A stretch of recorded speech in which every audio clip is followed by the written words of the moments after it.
intel, of course, means true intelligence. The topic for today is deed in lieu of foreclosures.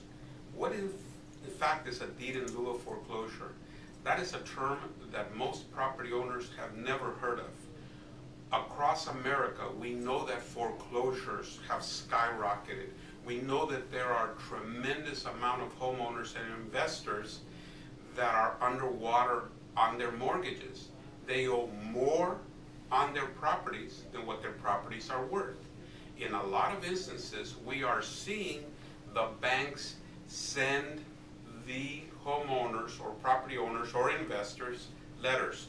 These letters contain a couple of different options in a way to handle the foreclosure situation. One, of course, is a short sale, which we have covered in another edition of Real Estate True Intel, and today we're going to cover a deed in lieu. A deed in lieu of foreclosure simply means that the bank is offering the homeowner or the investor the opportunity to execute a deed in lieu of foreclosure.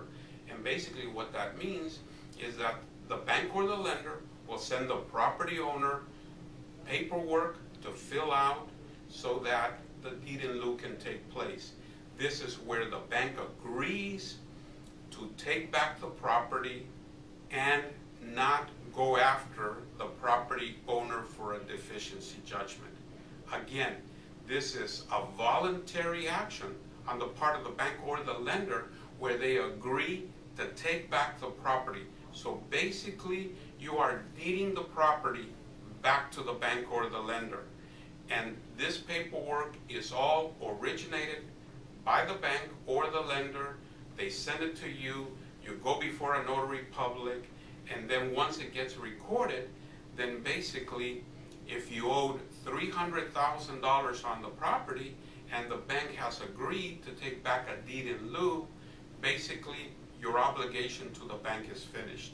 You're done. You walk away.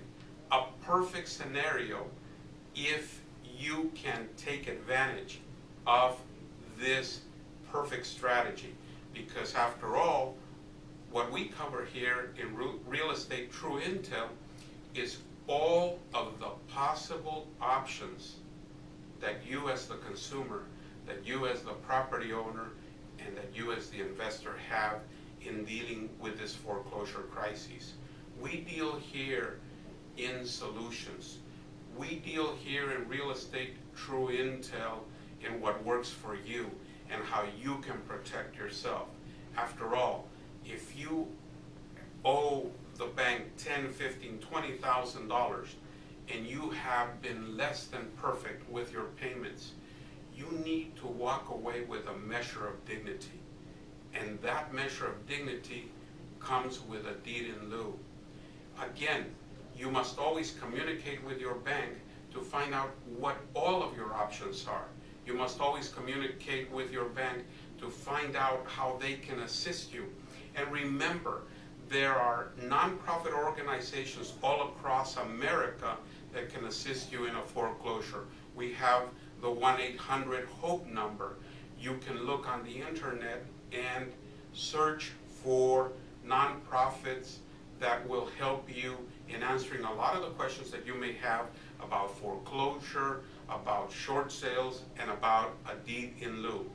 And again, just to recap, a deed in lieu is where you and the bank agree to give the property back to the bank and then you walk away.